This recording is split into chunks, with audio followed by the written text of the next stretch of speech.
What's up, y'all? It's your boy, Big Steve, back at it again. And today I'll be showing you guys my Necromancer on Diablo 4. This is the type of build I was playing before Season 1. Now that Season 1 has launched and we got some of the Malignant Hearts and some changes, I decided to show you how the build is going now. So I'm going to show you guys some gameplay, and then I'm going to dive into the talents, gear, and the Paragon War. Let's jump in.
as you guys can see, the build is pretty strong.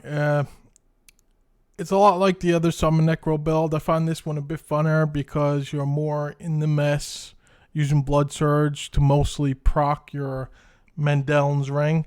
So this build will require 2 uniques, Deathspeakers pendant. I'm still looking for an ancestral version, and the Ring of Mendeln.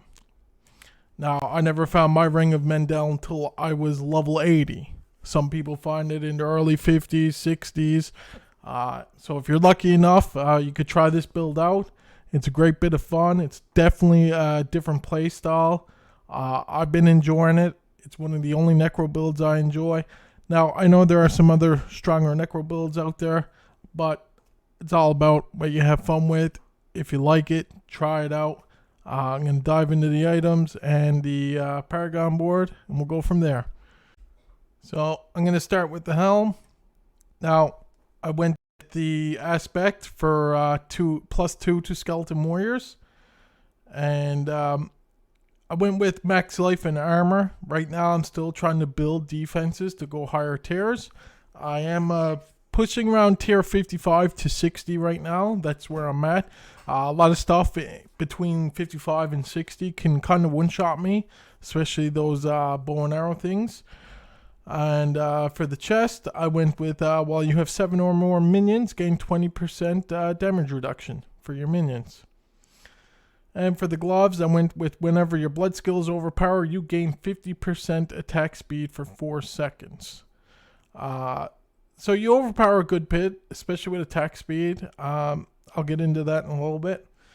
And for the pants, I went basic skills, grant 20% damage reduction for 6 seconds. So you're casting your basic skill hemorrhage a lot.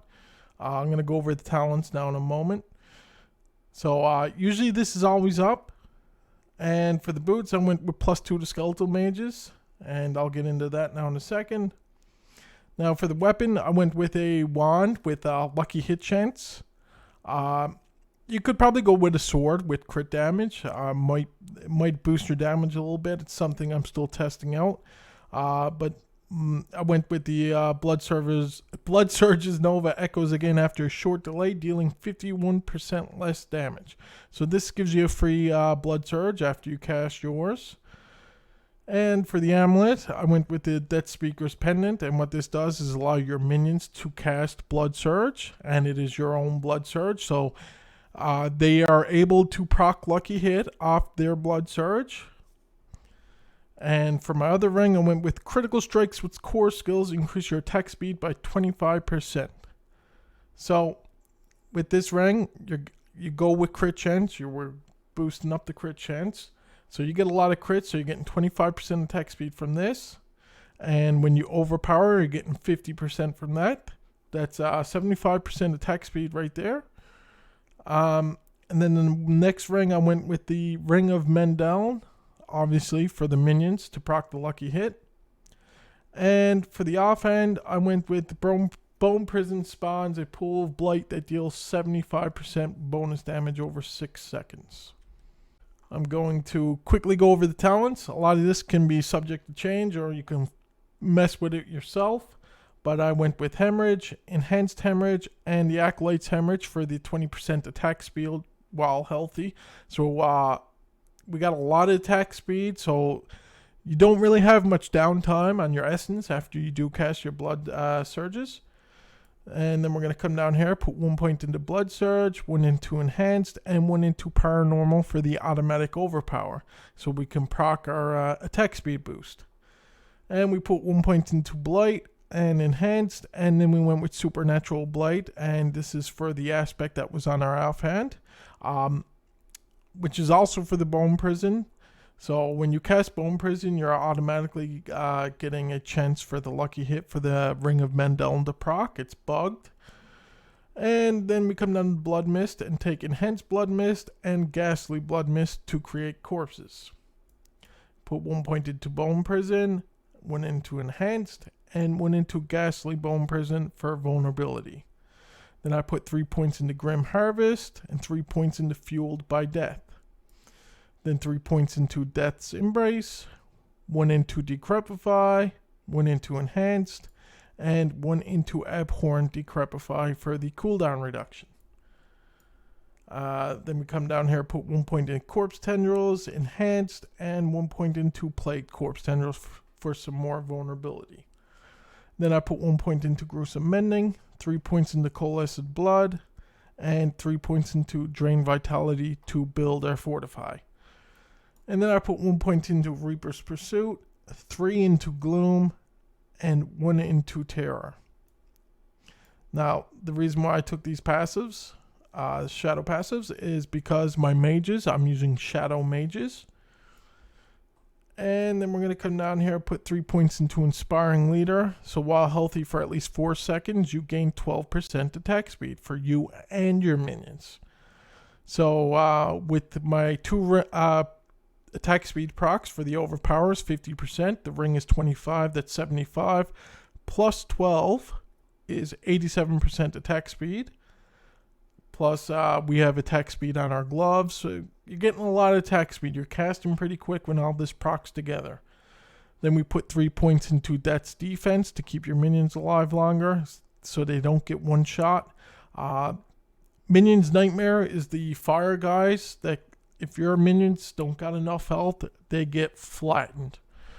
And we put 3 points into Hellbent Commander for your minions to deal 30% increased damage. And we come down here and take Rathma's Vigor to get more overpower procs. So we're getting that attack speed constantly. And 3 points into Standalone. That's it for the talents. Like I said, it's all subject to change. Now, for the Paragon, I've been kind of doing this as I'm going. I haven't been copying anything. So, like I said, if you can think of something better and you like this build and you can tweak it, make it your own, go right for it. But for the first board, we come up here and we take Gravekeeper. Now with the other rare nodes, we get 25% damage, 250 armor, and 25 intelligence. And then we're going to come up to our second board, and I took Bone Graft. Now the reason why I took this is to get these nodes here for maximum essence and essence on kill. This board is good for a lot of necro builds, not just bone. It's great to have these here. And then we come up here and we took another Paragon node and we went with Dominate. Now why I took this is for the additional bonus. When you overpower an enemy, all damage they take from you and your minions is increased by 12%, which is pretty huge, and it's a multiplier. And with the 2 automatic overpower procs, you're overpowering a lot. And that's it for the Bone Graft board. I'll just show you guys. Then we're going to come over here, and I took Cult Leader. Now, right now, I only went with this board to get the damage reduction for your minions. Very important. And then you come over and you take this Paragon, and you take Dead Razor. Now, why you take this is because this node in range gain 100% bonus to their minion damage and damage reduction. So this buffs these nodes over here. So you're getting a lot of minion damage reduction. This is one of the best ways to keep your minions alive. And you want to try to get that bonus, another 20% damage reduction for your minions. I don't have it yet. I still need 17 dexterity, but I'll be working towards it. And I also come down and took these nodes for minion attack speed. This you may not need to take. It's totally up to you. And then I come up here. So that was the Cult Leader board right there. That's what I got done so far. And then we're going to come up here and we're going to take Scent of Death. So I come up this way and I took critical strike damage. And then I took Scent of Death. Then I come over here and got some more critical strike damage. And then we come up here and we take the Paragon node, and I'm using Imbiber. So for every 5 willpower purchased within range, you deal 5.9% increased damage. I'm still leveling this one, so the damage on it will be higher. This will help with your damage big time. And that's what I got done for now. Once I reach level 100 and get more Paragon nodes, I'll be working on this build constantly. I'm having the most fun with it. It's different. You don't see a lot of people playing it, and I'm enjoying it. That's it for this video, guys. Thanks for watching. Hit that subscribe, and I'll see y'all in the next one. Peace.